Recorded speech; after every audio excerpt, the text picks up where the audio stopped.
Black CEO is disrespected at bank, and 7 minutes later fires the entire team. The bank's glass door opened with a soft squeak, but the sound that echoed through the room was louder than any door slam. TechCorp CEO Railson Almeida entered with firm steps, his erect posture reflecting the success achieved through years of hard work.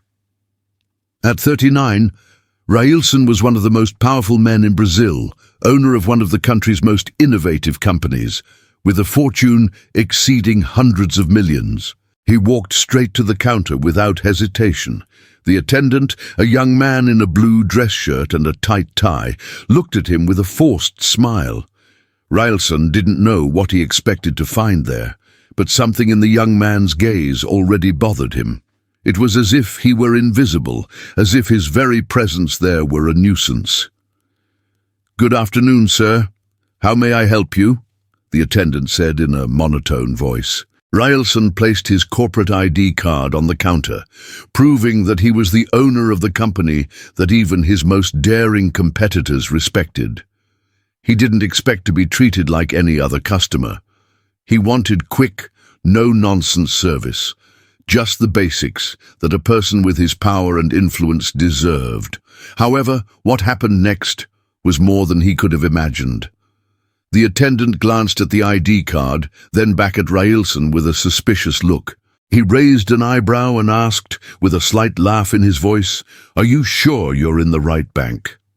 The tone wasn't one of surprise, but of doubt. Railson felt a chill run down his spine. He couldn't tell if the young man was joking or genuinely questioning his presence. The attendant then took a step back, as if he needed to check something on the computer. "Please wait a moment, sir. I'm going to make an appointment," the young man said, without looking directly into Railson's eyes. It was too much. Railson could no longer contain his frustration. He was there just to take care of a simple banking matter, and the feeling of being treated with disdain left him stunned. The uncertainty of being questioned for his presence was not something he was accustomed to facing. "Before we begin, I want to know where you're watching from. Please leave your city or country in the comments. I read every comment and love connecting with our community around the world." Take the opportunity to click the subscribe button and activate the bell to receive all the news. Please type 1 in the comments. Your support is crucial for us to reach more seniors who urgently need this information. No consultation is necessary. "I'm the CEO of TechCorp," he said loudly, but in a controlled voice, trying not to show his discomfort, "and I'm here to solve a simple problem." The attendant then shrugged. A small gesture, but one that oozed disdain. He clicked a few times on the computer and then let out a muffled laugh. "Look, I really don't know what I can do for you, but if you'd like, we can give your case more attention next week." Railson was perplexed. How could someone so young, with a position as a simple attendant, have the nerve to treat him this way? He had faced a corporate world full of adversity, overcome obstacles with far more challenges than anyone could imagine. But this was something new. He felt anger begin to build within him. It wasn't just about the service, but about the respect he had always demanded, hard-earned. Railson leaned forward a little, causing the attendant to stop smiling. "Listen up, kid. You just disrespected me in a way I never thought I'd see inside a bank." That sentence was like a sharp blade cutting through the room. The attendant tried to justify himself, but his words were slurred. He swallowed hard and began to stutter, unsure how to react. What would Railson do now? He had never been one to show vulnerability, but this moment demanded action. Railson's body trembled, not with fear, but with indignation. It was time to make a decision. Without a second's hesitation, he turned and made a subtle gesture with his hand. "I want to speak to the manager now." The clerk, without warning, turned and went to get the manager. But Railson already knew this wasn't just a matter of banking service. This was about to become something bigger. He was about to make a choice that would change his life and the lives of everyone around him. Ended Chapter 2, The Shock. The manager arrived in less than a minute, wearing a well-cut suit, but with an expression that seemed more fitting of someone who had just been awakened from a deep sleep. "Sir, what happened?" asked the manager, trying to understand what was happening. Railson didn't waste time beating around the bush. He pointed to the attendant, who was still at the back of the branch, watching the situation with a puzzled look. The manager followed Railson's gesture, and his eyebrows rose in surprise. What happened was simple. I, a customer of this bank for over 10 years, was treated with disdain by this clerk. He disrespected me in a way I cannot accept. I want to know what you're going to do about this, Railson said firmly, already starting to lose his patience. The manager opened his mouth to apologize, but was interrupted by another ring on his cell phone. The device vibrated in his pocket, and he quickly removed it. What Railson didn't know, and what no one knew at that moment, was that the manager's cell phone was simply receiving a new instruction. The moment the manager read the message, his expression changed completely. He was white as a ghost. "What happened?" Railson asked suspiciously. The manager quickly looked at the attendant and then at Railson. "Yeah, I just need a second." The manager stammered and hurried off without explaining. Railson stood there, arms crossed. He felt a growing unease inside him. Something wasn't right. Would the manager return? What was going on? He looked around the agency, where the employees were watching what was happening, but none of them seemed willing to intervene. They were silent, as if afraid of something. Chapter 3. The Decision. 7 minutes passed. Railson was tired of waiting. The silence in the agency weighed like a stone on his shoulders. He didn't know exactly what he was waiting for, but he knew he wasn't going to let it go. When the manager finally returned, he was accompanied by a security team. "Mr. Almeida, you're going to have to leave now," said the manager, his tone more formal and cold than before. Railson looked at him, uncomprehending. What was happening? He didn't have time to process the information. He just knew that at that moment, what was supposed to be a simple customer service incident was turning into a direct blow to his ego and confidence. "What's going on?" Railson asked again, his voice now more tense. The manager gestured to security. "Mr. Almeida, you're being asked to leave. The bank can't keep clients who create this kind of situation within our branch." Railson couldn't believe what he was hearing. He tried to resist, but security was already starting to approach. That's when he did the only thing he could do. He grabbed his phone, typed a quick message, and sent it. "Now you will understand who I am." In just 7 minutes, he fired the entire branch staff. This was more than a response. It was a lesson. When you mess with Railson Almeida, you mess with everything he built, and the bank had just learned that the hard way. Chapter 4. The Repercussion. The day marched on, oblivious to the turmoil that was about to unfold. But within minutes of Railson leaving the bank, news began to spread. What seemed like a minor incident at a regular bank branch soon became an earthquake in the corporate world. Railson sat in his car, still shaken by what he had just experienced.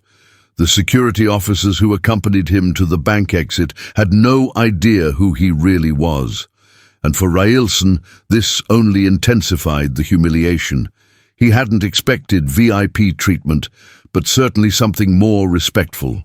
The feeling of being completely ignored, especially in his position as CEO, was a blow he couldn't imagine enduring. Maybe I overreacted, he thought, but quickly dismissed the thought. Railson knew he had done what needed to be done. When someone disrespected him like that, the only solution was to show who he really was and the power he wielded. Back at his company, Railson found himself besieged by phone calls and messages. The scandal had already reached absurd proportions. People were commenting on social media, journalists were preparing for interviews, and the bank, which until that moment had been one of the most respected, was beginning to sink into an image crisis. All because Railson, the CEO of TechCorp, a black man who had been treated with contempt at a bank where he was a client, had decided not to remain silent. When Railson arrived at the office, the room was full. His executives awaited him with a mixture of curiosity and apprehension. He knew everyone was waiting for his reaction, especially regarding what had happened at the agency. Some were worried about the repercussions, others about the possible loss of business partnerships due to the incident. But no one dared to question him directly about what had happened. He looked at everyone around the table, a heavy silence falling. "You already know what happened, right?" Railson asked, breaking the silence. His voice was firm, but with a hint of suppressed anger. Everyone nodded. Then he made a slight dismissive gesture with his hand. "It's not about the bank. It's not about that stupid clerk, nor the branch. What happened is bigger than that." He paused and looked each of his executives in the eye. Railson knew he had to set the tone, show who was the leader here. He took a deep breath and said, "What's at stake here isn't my position as CEO. What happened at the bank reflected something much deeper. It's not just a bank treating me badly. It's the system that underestimates us, the structural racism that still exists, hidden beneath the veil of corporate formality." There was an even deeper silence. Some of the executives began to understand what Railson was trying to convey. He continued, "When someone with a history of achievements like mine is treated this way, it's because the system still sees us as invisible. And it's no longer time to accept that. It's time for change." Railson's eyes burned with a fire he hadn't felt in a long time. He felt the power of his words reverberating not only within himself, but also throughout everyone in the room. The impact he had caused wasn't just personal revenge. It was a message to the corporate world. This bank will learn a hard lesson, and so will everyone else. Let's use our influence to show these guys that we will no longer be silent. Actions speak louder than words. We're going to do something no one has ever done. We're going to take the first step toward real change. Chapter 5. The Public Confrontation. The scandal quickly spread across the media. Journalists from all sides began investigating. Railson's case at the bank was interpreted as a manifestation of something much larger. The story of a black CEO being disrespected at a financial institution traditionally associated with power and prestige became a symbol of a movement against corporate racism. The bank tried unsuccessfully to defend itself. They released an official statement saying the incident was isolated and that the employee had already been removed for investigation. But the reaction was a sea of distrust. Social media was filled with memes and posts accusing the institution of covering up the real issue: systemic racism rooted in its practices and the way it treated people like Railson.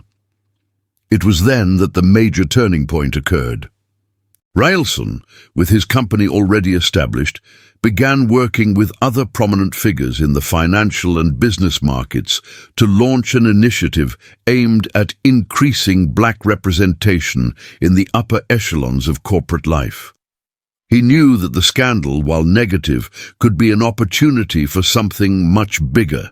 He wanted not only to cause a crisis at the bank, but also to open a new chapter for the Brazilian job market. The next morning, a press conference was scheduled, and Railson didn't hesitate to call all media outlets to share his position. He addressed the packed room of journalists with impeccable posture, but his eyes were more determined than ever. "What happened to me was just the tip of the iceberg," Railson said, his voice firm and authoritative. "I'm not an isolated case.